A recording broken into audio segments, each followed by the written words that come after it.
네, 시청자 여러분 안녕하십니까. 쌤 부동산 플러스의 임동석입니다. 10월 26일 금요일 순서를 시작하겠습니다. 최근에 중과세 폐지 법안이 연내에는 통과되기 어려울 것이다라는 그런 전망이 나옴에 따라서 다주택자들에게 양도소득세 중과세 폭탄이 내년 초에 또다시 터질 것이라는 그런 우려감이 커지고 있습니다. 자, 이로 인해서 주택시장이 더욱 급속히 냉각될 수 있다는 지적도 함께 나오고 있습니다. 안 그래도 바닥이고 한겨울인 부동산 시장이 좀 더 얼어붙지 않을까 그런 염려가 됩니다. 좋은 해결책 잘 찾았으면 좋겠고요. 먼저 오늘의 주요 부동산 뉴스부터 전해드리겠습니다. 네, 지역주택조합제도의 조합원 거주 여건이 종전보다 완화됩니다. 이와 함께 지방 이전 공공기관이 종전에 보유한 부동산 매각을 활성화하기 위해 과도한 규제가 있는 도시계획시설의 변경이 허용됩니다. 지역주택조합의 현행 조합원 자격 요건은 같은 시군 내 6개월 이상 거주한 무주택 혹은 주거 전용 85제곱미터 이하 소형주택 세대주로 제한하고 있어 경기 침체기에 조합원 모집이 어려웠습니다. 국토부는 이 같은 조합원 거주 요건을 도 단위까지 확대하기로 했습니다. 이와 함께 입찰 등을 통해 팔리지 않는 종전 부동산은 캠코나 한국토지주택공사 등 공공기관이 사주돼 매입기관이 인수한 종전 부동산을 되팔 때 손실이 발생할 경우 이전 기관이 보전하는 방식을 추진합니다.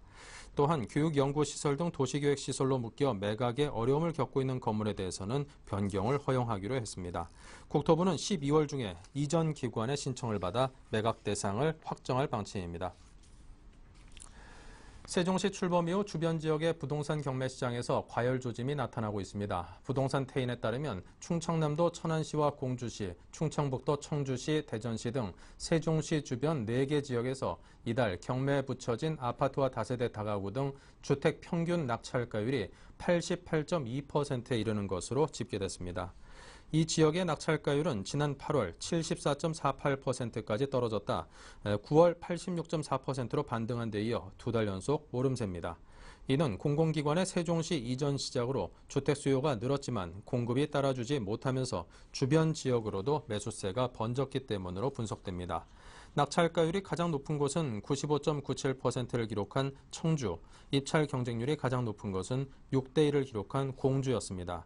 10월 기준 고가 낙찰률은 전국 12.27%, 수도권은 3.27%에 불과하지만 세종시 인근 4개 지역은 평균 32.39%를 기록했고 특히 공주와 청주의 고가 낙찰률은 50%에 달해 경매 부동산의 절반이 감정가보다 비싸게 낙찰된 것으로 조사됐습니다.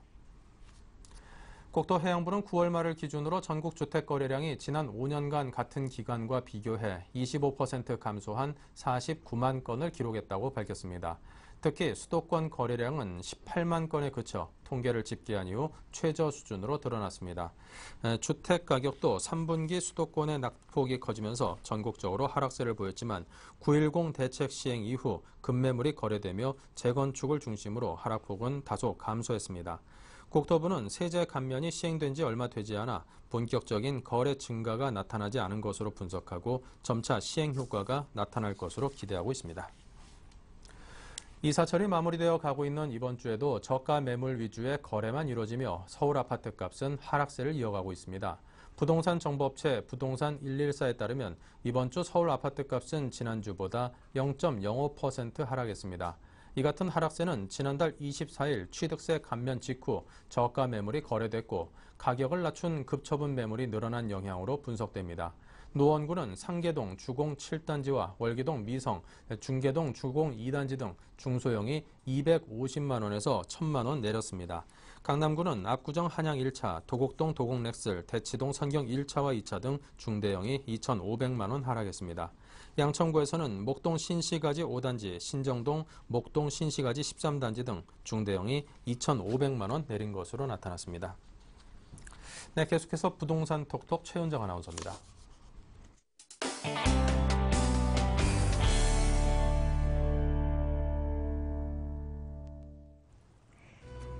안녕하세요. 부동산 시장의 실속 정보를 발빠르게 전해드리는 부동산 톡톡 최은정입니다. 최근 식생활뿐만 아니라 여러 외부적인 환경 요인들로 인해서 피부염 앓고 계신 분들 참 많으실 텐데요. 여기 벽지와 바닥재만으로도 피부염 증상을 완화시키고 마치 자연에 나와 있는 듯한 효과를 주는 천연 소재 건축 자재들이 있습니다. 멋스러움 뿐만 아니라 또 건강까지 챙길 수 있는 천연 소재 건축 자재들 지금부터 저희와 함께 만나보시죠. 환절기에 접어들면서 감기뿐 아니라 피부염으로 고생하시는 분들이 많은 요즘. 피부병 중에서도 특히 아토피 환자들이 늘고 있는데요. 성인뿐 아니라 소아 10명 중 1명꼴로 아토피가 발생해 아이가 있는 가정에서는 부모들의 큰 걱정거리 중 하나라고 합니다. 아토피는 새집증후군의 대표적인 증상으로 알려져 있는데요. 새집증후군은 건물의 마감재나 건축 자재에서 배출되는 유해물질로 인해 거주자들이 느끼는 건강상의 문제와 불쾌한 감정들을 말합니다. 새집증후군을 유발하는 대표 독성 물질인 포름알데히드, 용과 호흡기를 자극하는 포름알데히드에 노출되면 아토피와 같은 피부병 외에도 오래 노출될 경우에는 심장병과 암 등의 무서운 질병이 나타날 수 있다고 하는데요. 이런 가운데 지난 18일 국토해양부에서 발표한 주택건설 기준 개정안에 따르면 2014년부터 500가구 이상의 대단지 아파트에서는 아토피 피부병을 줄이기 위해 친환경 자재 사용이 의무화된다고 합니다. 친환경 건축 자재와 마감재가 아토피 피부염의 증상을 완화시킬 수 있다는 조사가 발표되면서 친환경 제품에 대한 부모들의 관심이 날로 높아지고 있는데요.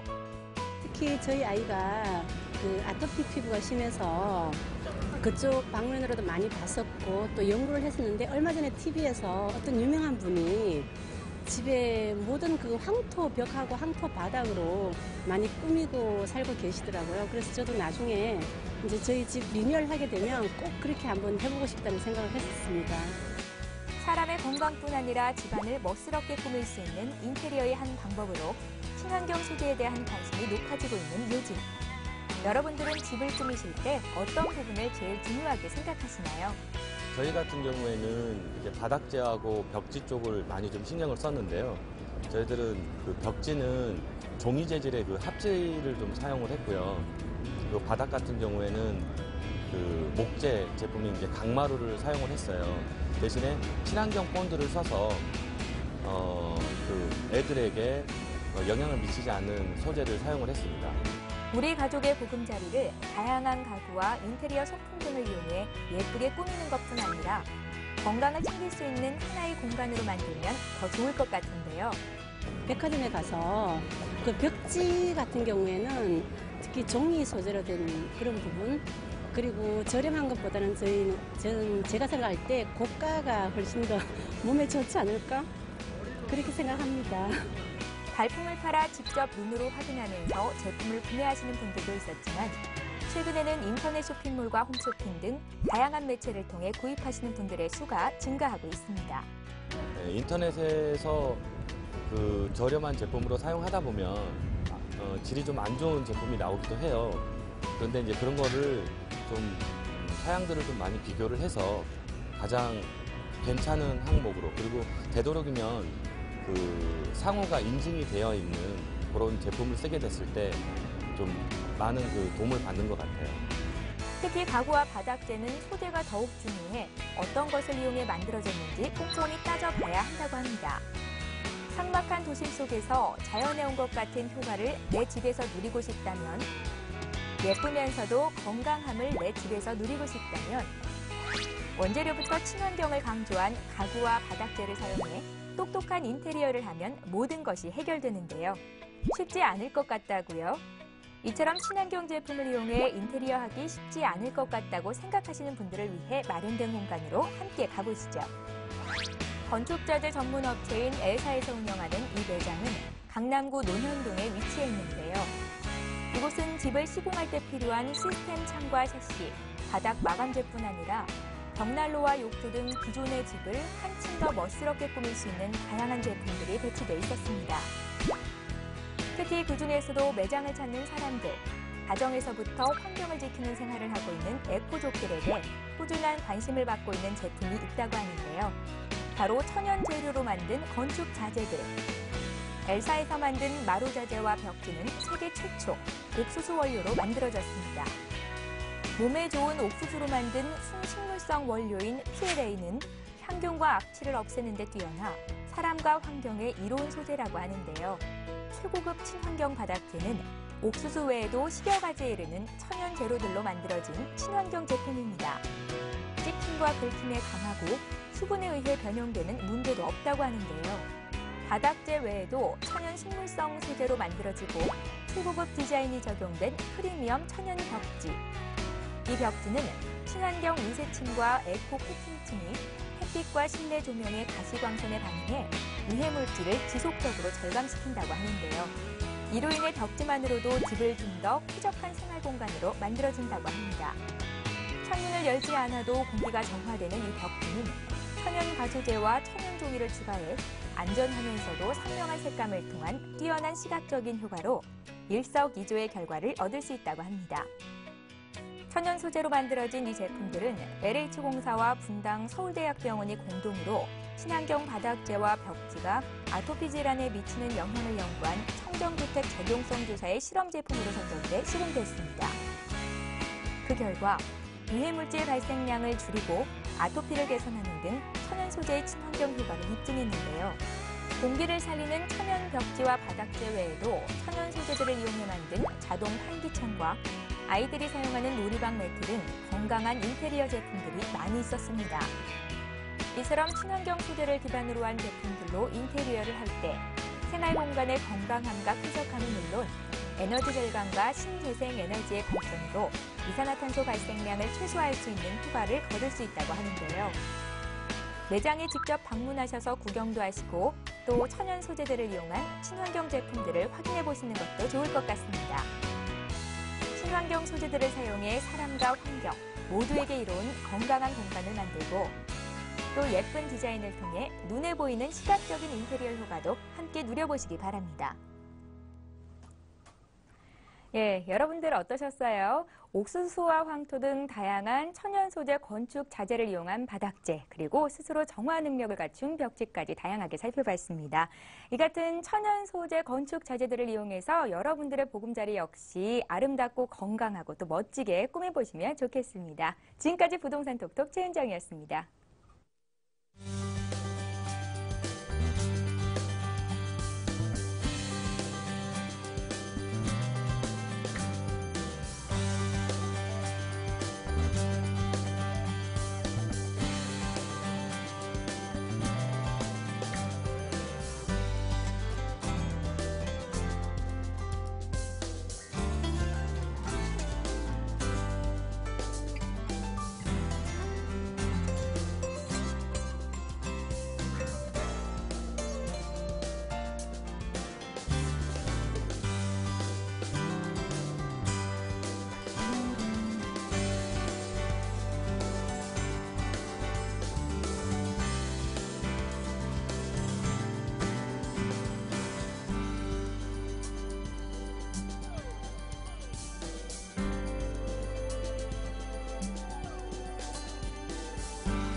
네, 계속해서 부동산 전문가들로부터 투자 비법을 전수받는 코너입니다. 플러스 투자 가이드, 오늘은 김만엽 이사와 함께하겠습니다. 어서 오십시오. 네. 자, 오늘은 어떤 내용을 준비하셨습니까? 네, 오늘 소개해드릴 내용은 그 IT 벤처의 메카로 떠오르고 있는 서울 디지털 산업단지에 대해서 소개를 해드릴 예정입니다. 네. 자, 서울 디지털 산업단지 아직까지도 좀 생소해 하시는 분이 분명히 계실 것 같습니다. 어떤 곳인지요? 네, 화면을 보시면서 설명을 드리겠습니다. 이 서울 디지털 산업단지 하면 옛날에 저희가 구로공단이라고 표현을 많이 했습니다. 그 60년대 섬유 봉제 위주의 산업단지가 형성이 되었던 곳입니다.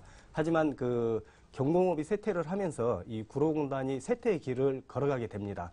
그리고 2000년에 이런 부분을 개선하기 위해서 아파트형 공장을 지을 수 있는 특별법이 통과가 되면서 이 구로공단 일대에 아파트형 공장들이 들어설 수 있는 계기가 됩니다. 그래서 2000년부터 아파트형 공장들이 지속적으로 들어오면서 현재는 약 그 만여 개 업체 15만 명 정도가 근무하는 그 단지로 변모를 하게 됩니다. 그리고 서울 디지털 산업단지 같은 경우는 구로 디지털 산업단지와 가산 디지털 산업단지를 통틀어서 이루는 말입니다. 그리고 현재는 IT 벤처 패션 산업의 메카로 성장을 하고 있고, 기존에 그 2000년대에 IT 붐이 일어났을 때 테헤란밸리에 있던 IT 업체들이 대부분 이 서울 디지털 산업단지로 많이 이전을 했습니다. 그래서 현재는 이곳에 오지 않으면은 인프라가 많이 잘 구축되어 있기 때문에 이곳에 그 IT 업체들이 오지 않으면 일이 안 될 정도의 그런 인프라들이 아주 잘 구축되어 있는 그런 단지입니다. 네. 자, 그렇다면 서울 디지털 산업단지, 그 위치는 대략 어디쯤에 위치해 있습니까? 네, 그 서울 디지털 산업단지의 위치를 화면을 보면서 설명을 드리겠습니다. 지금 화면에 나가시는 것처럼 오른쪽에 2호선이 지나가고 있습니다. 2호선 대림역과 구로 디지털 단지역이 위치를 하고 있고요. 그 인근에 그 구로 디지털 1단지가 형성이 되어 있습니다. 그리고 가운데 보시면은 지하철 1호선이 지나가고 있고, 그 횡으로는 지하철 7호선이 같이 지나가고 있습니다. 그래서 이 서울 디지털 산업단지 같은 경우는 현재 3개의 지하철 노선이 지나가고 있고요. 중간에 보이시는 게 2단지입니다. 2단지고 왼쪽에 보이는 그 주황색으로 보이는 부분이 가산 디지털 3단지로 위치가 되어 있습니다. 그리고 이 서울 디지털 산업단지 같은 경우는 왼쪽에 서부간선도로나 남부선안로 그리고 서해안고속도로 등의 도로 접근성도 아주 좋은 그런 지역입니다. 네. 자, 이 과거 말씀하신 것은 과거에는 섬유, 봉제 이런 산업체들이 주로 위치를 하고 있었는데 요즘은 IT 벤처 산업 등의 이 중심지로 떠오르고 있다고 하셨습니다. 자, 과거와 현재 모습을 비교해 보는 것도 의미가 있을 듯한데요. 네, 그렇습니다. 그 기존의 서울 디지털 산업단지를 잘 모르시는 분들은 기존의 구로공단이라면 쉽게 이해를 하는데, 사진을 보면서 과거와 현재의 모습을 한번 비교를 해드리겠습니다. 왼쪽에 보이는 게 과거에 그 구로공단의 모습입니다. 보시면은 많은 공장 형태들이 많이 들어와 있지 않습니까? 네. 여기서 이런 부분들이 현재 오른쪽에 보시면 현재의 그 서울 디지털 산업단지의 모습입니다. 보통 15층에서 20층 정도의 아파트 공장들, 지금은 지식산업센터라고 표현을 합니다. 이런 지식산업센터들이 대거 입주를 하면서 어떤 한 1년 전 기사에서는 가장 서울 시내에서 가장 일자리가 많은 지하철역이 바로 이 가산 디지털 단지역이라는 그런 기사도 있습니다. 그만큼 IT 패션 그 벤처 업체들의 메카로 성장하고 있는 그런 지역입니다. 네. 구로공단 쪽에 옛날에 보니까 의류 봉제 회사들 참 많았고 그 BYC 그 공장이 저기 있어가지고 제가 그렇습니다. 90년대 말에 거기 한번 놀러 갔다가 거기서 이렇게 팔기도 하더라고요. 그래서 속옷을 몇십 벌을 사갔다 10년 동안 입었던 기억이 납니다. 그만큼 이제 의류 봉제 업체들이 이게 잔뜩 모여 있었던 곳인데, 상점벽해라는 말이 딱 떠오르는 그런 지역이군요. 자, 이렇게 나날이 발전하고 있는데 앞으로 더 발전될 가능성이 남아 있는 걸까요? 네, 작년이죠. 산업인력공단에서 이 서울 디지털 산업단지를 어떻게 개발하겠다는 그런 계획을 발표를 했습니다. 그리고 서울 디지털 산업단지의 명칭도 지벨리라고 이름을 바꿨습니다. 그래서 지벨리 2020이라는 계획을 발표를 하면서 현재 서울 디지털 산업단지 같은 경우는 면적이 약 9평수로 60만 평 정도 되는 면적입니다. 그리고 첨단 기업의 비율이 현재 85% 정도였는데 95%까지 끌어올리겠다는 그런 계획을 발표를 했고요. 매출은 10조 원에서 30조 원으로 올리겠다는 발표를 했습니다. 그리고 고용 인원은 작년에 12만이었는데 현재 서울 디지털 산업단지가 약 15만 정도입니다. 15만 이상을 예상을 하고 있고 25만 정도로 예상을 했는데 약 10년 정도 후에는 25만이 아닌 30만 정도로 예상을 하고 있으면서 그만큼 그 성장세를 거듭하고 있는 특히 서울 디지털 산업단지 같은 경우는 IT 벤처 업체들의 메카이기 때문에 죽어가는 지역이 아닌 앞으로 지속적인 성장을 하고 있는 그런 지역으로 보시면 될 것 같습니다. 네, 자 이렇게 해서 서울 디지털 산업단지 매물과 함께 또 다양한 내용을 소개해드리는 시간을 저희가 준비하고 있습니다. 먼저 다른 부동산 실물 매매 정보부터 보고 넘어가겠습니다.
네, 리얼에셋 투자연구소 김만엽입니다. 오늘은 그 수익형 부동산에 투자라는 그 제목을 가지고 수익형 부동산 3개의 매물을 소개해드릴 예정입니다. 첫 번째 소개해드릴 매물 같은 경우는 좀 전에 소개시켜드렸던 서울 디지털 산업단지 내에 있는 그 상가입니다. 그 지원시설이라고 표현을 하는데 상가에 대해서 소개를 해드릴 예정입니다. 그러면 첫 번째 매물부터 소개를 해드리겠습니다.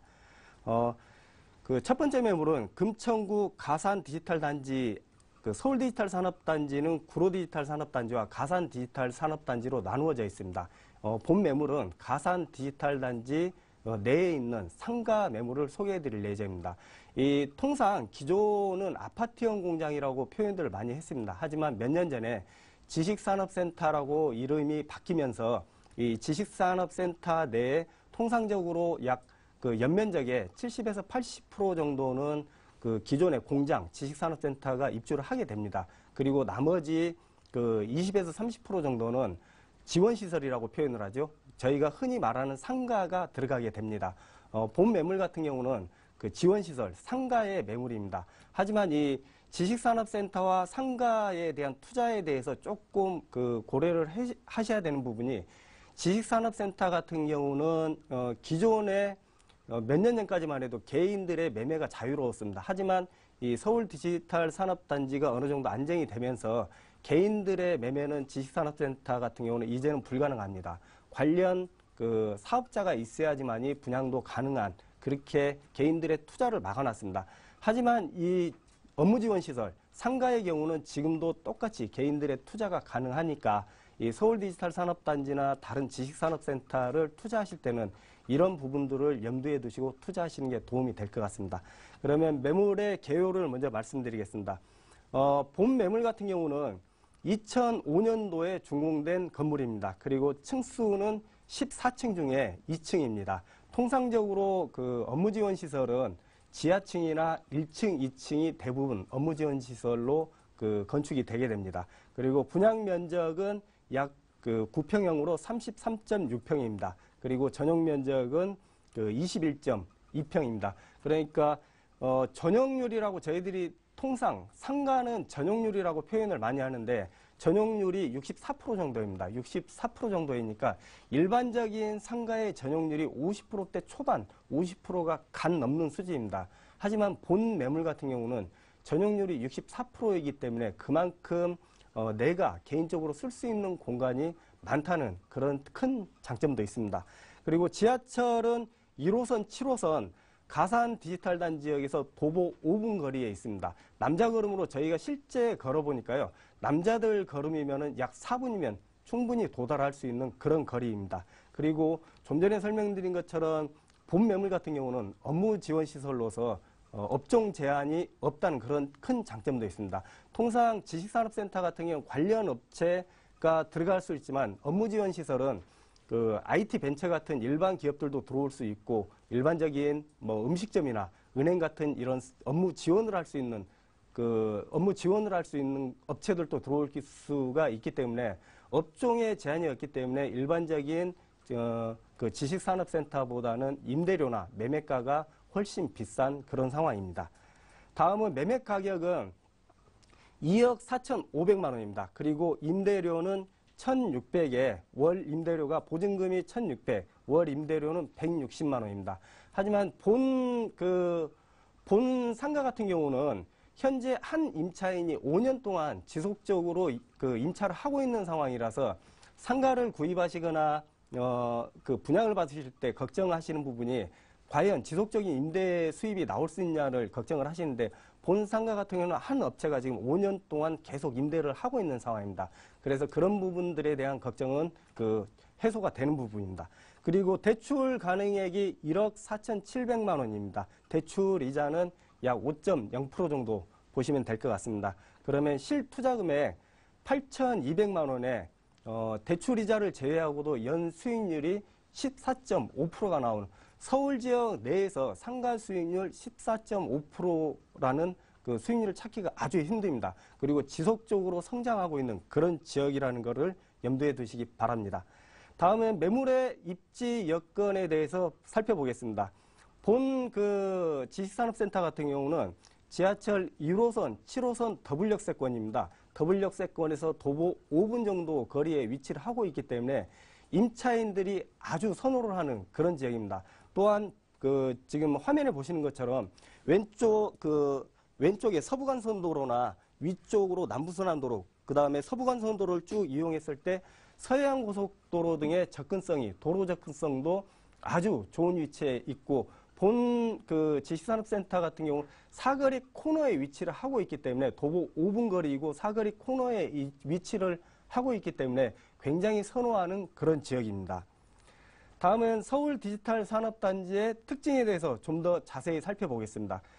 서울 디지털 산업단지 같은 경우는 기존에 테헤란밸리에 있던 IT 벤처 업체들이 대부분 구로 가산 디지털 산업단지로 이전을 했습니다. 그래서 현재는 이쪽에 인터넷이나 모바일 뱅킹 관련된 그 대부분의 업체들이 이 구로와 가산 디지털 산업단지에 대부분 입주를 하고 있어서 인프라가 아주 잘 구축되어 있다는 그런 큰 장점이 있습니다.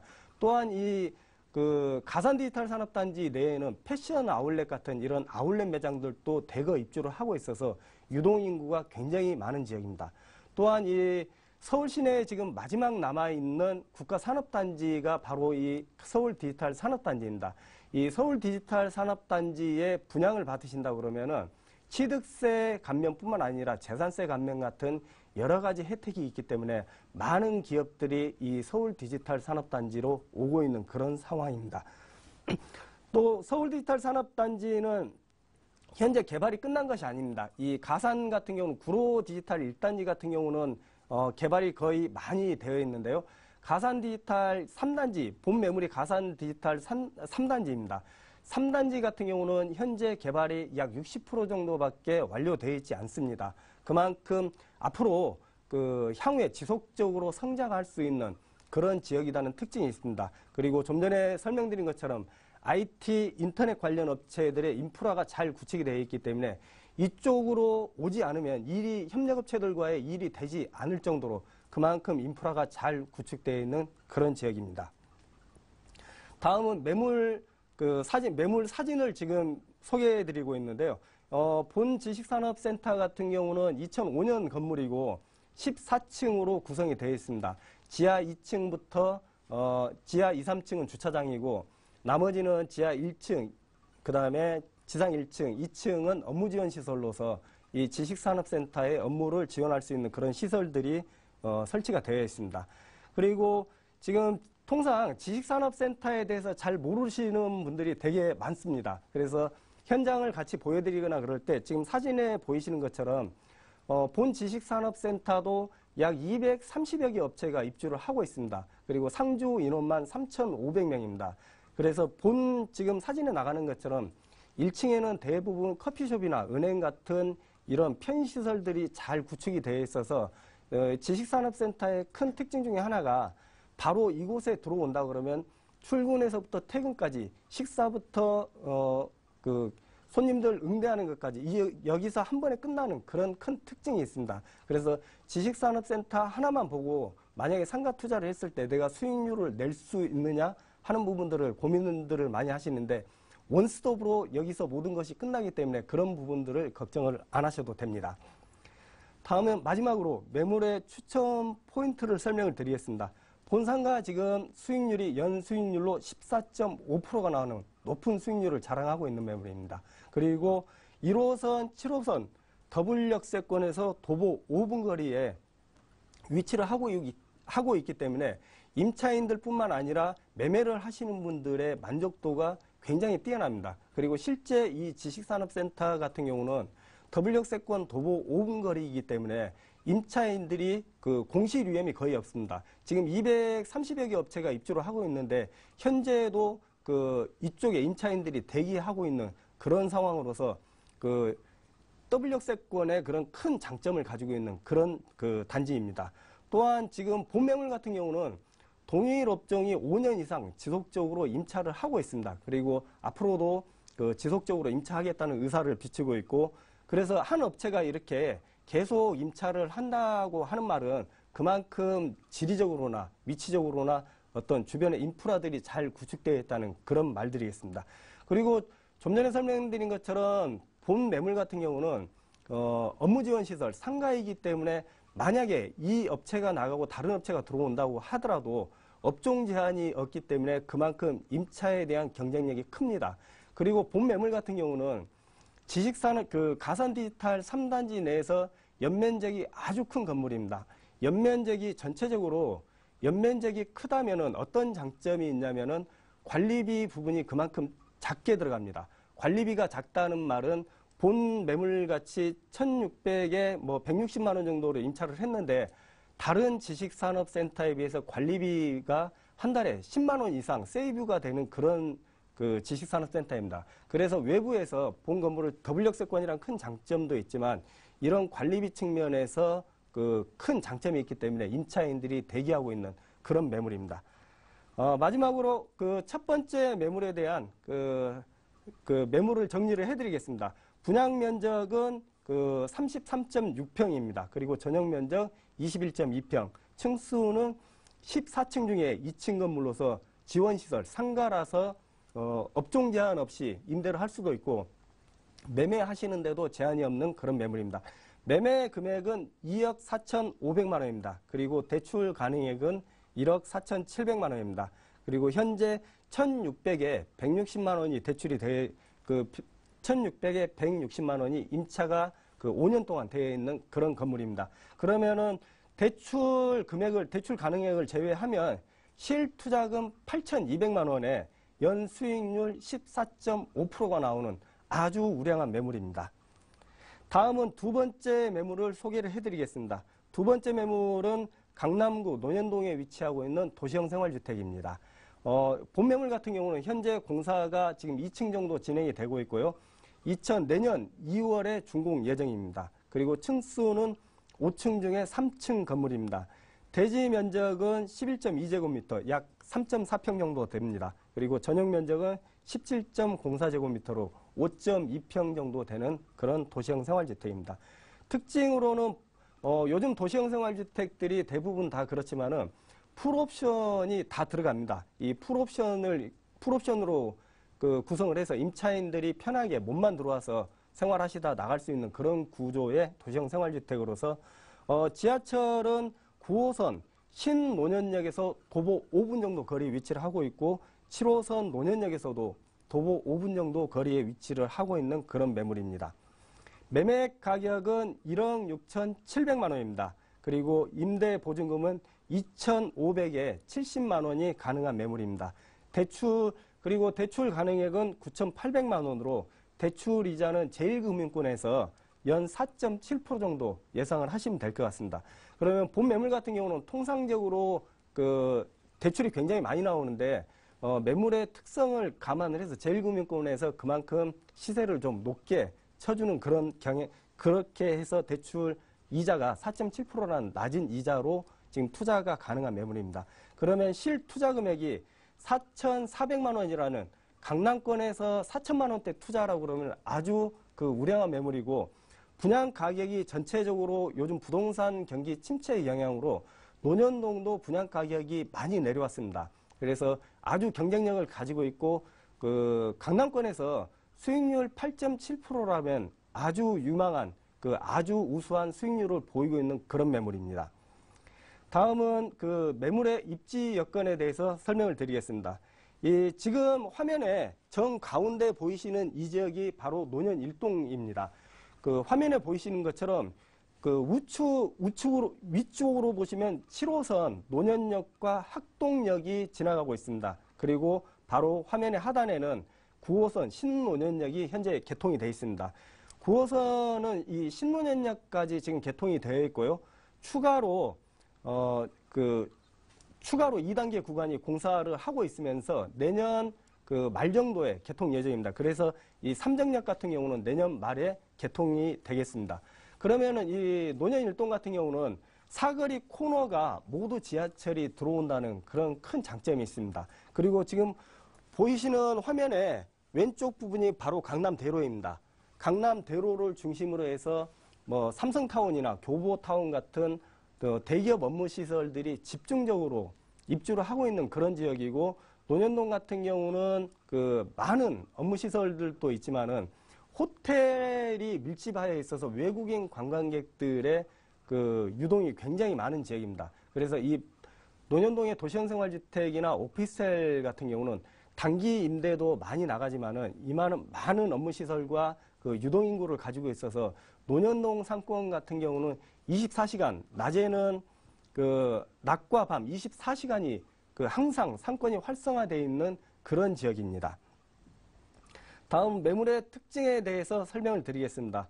본 매물은 그 2010년도 내년 2월 준공 예정인 도시형 생활주택입니다. 그리고 풀옵션으로서 냉장고, 세탁기, 에어컨, 평면 TV, 붙박이장까지 풀 옵션으로 구성이 됩니다. 그리고 건축주께서 신경을 좀 많이 쓰시는 건물이라서 바닥도 대리석으로 지금 마감을 하고 있고요. 현관 출입문 같은 경우는 여성분들의 그런 편의를 위해서 CCTV나 이런 보안 문제에서도 굉장히 신경을 많이 쓰고 있는 그런 매물입니다. 그리고 좀 전에 설명드렸던 것처럼 이 논현동 같은 경우는 24시간 활성화된 상권을 가지고 있다는 것입니다. 그리고 논현동 같은 경우 통상 강남에서 수익형 부동산 그러면 수익률이 통상은 5%에서 6%면 굉장히 그 높은 수익률이라고 이야기를 합니다. 그렇지만 본 매물 같은 경우는 분양 가격을 많이 낮춤으로 해서 8.7%라는 높은 수익률로 지금 매매를 하고 있는 그런 지역입니다.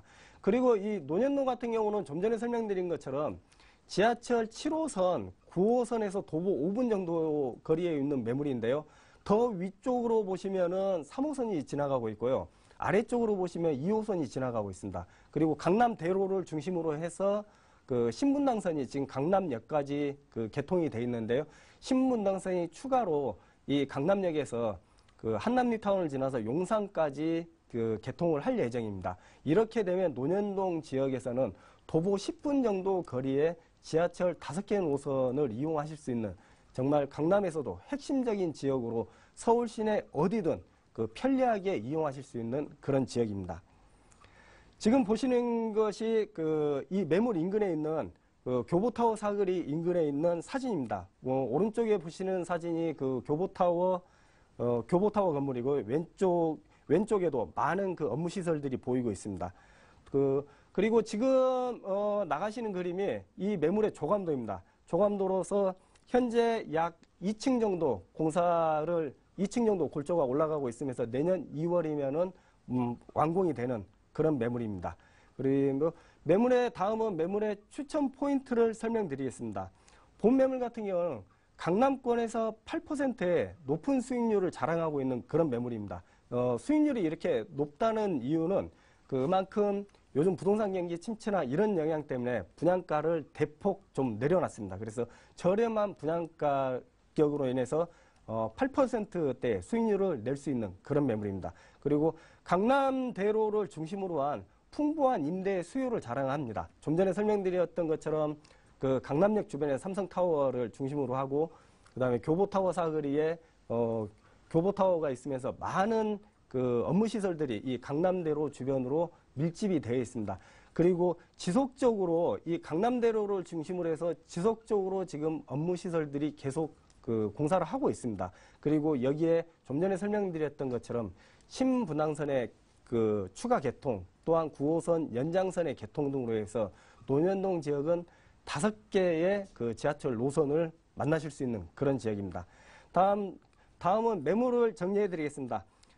본 매물은 대지 약 3.4평, 전용 면적은 약 5.2평으로 구성된 도시형 생활주택입니다. 그리고 5층 중에 3층 건물입니다. 매매 가격은 1억 6,700만 원이고 대출 가능액은 9,800만 원입니다. 그리고 임대차 가능 금액은 2,500에 70만 원이 가능하기 때문에 대출 가능액을 제외하면 실투자금 약 4,400만 원에 연수익률 8.7%가 나오는 아주 그 우량한 매물로서 향후 추가적인 지하철의 개통 또 추가적인 업무시설의 인구 유입으로 인해서 그 임대가 상승뿐만 아니라 매매가 상승을 충분히 기대할 수 있는 그런 매물입니다. 마지막으로 세 번째 매물을 소개해 드리겠습니다. 마지막 매물은 중구 장충동에 있는 다세대 주택입니다. 준공연도는 1991년 준공된 건물입니다. 층수는 2층 중에 2층 건물입니다. 대지 면적은 32제곱미터, 약 9.7평 정도 되고요. 전용 면적은 55제곱미터, 약 16.6평 정도 되는 건물입니다. 방 3개로 구성이 되어 있고요. 본 매물 같은 경우도 지하철 5호선, 6호선 청구역에서 약 도보 5분 거리에 위치를 하고 있습니다. 또한 지하철 3호선 동대 입구역에서도 도보 5분 정도 거리에 있는 초역세권 매물입니다. 매매 가격은 2억 9천만 원입니다. 임대 가능액은 5천에 110만 원이 가능합니다. 그리고 대출 가능액은 1억 9천만 원, 대출 이자는 약 4.5% 보시면 되겠습니다. 그러면 실투자금 7천만 원에 대출 이자를 제외하고도 수익률이 약 7.9%가 나오는 그런 매물입니다. 다음은 본 매물의 입지 여건에 대해서 설명을 해드리겠습니다. 본 매물 같은 경우는 좀 전에 설명드린 것처럼 지하철 5호선, 6호선, 청구역이죠. 더블역세권에서 도보 5분 정도 거리에 위치를 하고 있고요. 지하철 3호선 동대 입구역에서도 5분 정도 거리에 위치를 하고 있습니다. 그리고 지금 화면에서 보시는 것처럼 본 매물의 위치가 이 정도인데요. 청구역하고 동대 입구역에서 5분 거리인데 위쪽에 보시면 지하철 2호선, 그 다음에 4호선, 5호선 동대문 역사문화 공원역이 지나가고 있습니다. 그래서 전체적인 지하철 노선을 보신다면 이 장충동 같은 경우는 약 5개의 노선이 지나가고 있으면서 약 도보로 5분에서 6, 7분 정도면은 어느 역이든지 이용하실 수 있는 그런 지역입니다. 그리고 현재 보이시는 게 동대문 상권입니다. 뭐 두산타워나 밀리오레 같은 또 동대문 상권, 그리고 옆에 재래시장, 평화시장이나 이런 재래시장들이 잘 구성이 되어 있어서 이런 동대문 패션 아울렛이나 재래시장들의 배후 주거지로서 장충동이 각광을 받고 있는 그런 지역입니다. 그리고 현재 오늘 소개해드릴 매물의 외관 사진입니다. 2층 중에 2층이고요. 남향 구조로 되어 있어서 채광도 아주 좋은 집입니다. 마지막으로 매물의 추천 포인트를 설명을 드리겠습니다. 좀 전에 설명드린 것처럼 지하철 5개 노선, 5개 노선을 도보 약 5분에서 6분 정도 거리에 이용하실 수 있는 그런 매물이고, 동대문의 패션 쇼핑몰이나 재래시장의 배후 주거지로서 굉장히 각광을 받고 있는 그런 주거단지입니다. 그리고 인근에 장충당공원이나 남산 같은 이 천혜의 자연 환경을 잘 이용하실 수 있는 그런 큰 장점도 있습니다. 마지막 매물을 정리해드리겠습니다. 대지는 약 9.7평, 전용 면적은 16.6평입니다. 그리고 2층 중에 2층 중으로서 방 3개의 구조로 되어 있습니다. 매매 금액은 2억 9천만 원입니다. 대출 가능액은 1억 7천만 원에 임대차는 5천에 110만 원이 가능합니다. 그리고 실투자 금액 7천만 원의 연 수익률로 보면 7.9%가 나오는 그런 매물입니다. 지금까지 해서 수익형 부동산 3개의 매물을 쭉 소개를 해드렸는데요. 각 매물의 특징이 있는데, 가산 디지털 상가 같은 경우는 지속적으로 성장세에 있는 그런 지역이라는 점을 염두에 두시고, 논현동 같은 경우는 추가적인 업무시설의 유입이나 지하철의 추가 개통으로 인해서 임대가나 매매가 상승을 가져올 수 있는 그런 수익형 부동산이고 소액 투자가 가능한 매물이라는 것을 염두에 주시기 바라겠습니다. 이상으로 마치겠습니다.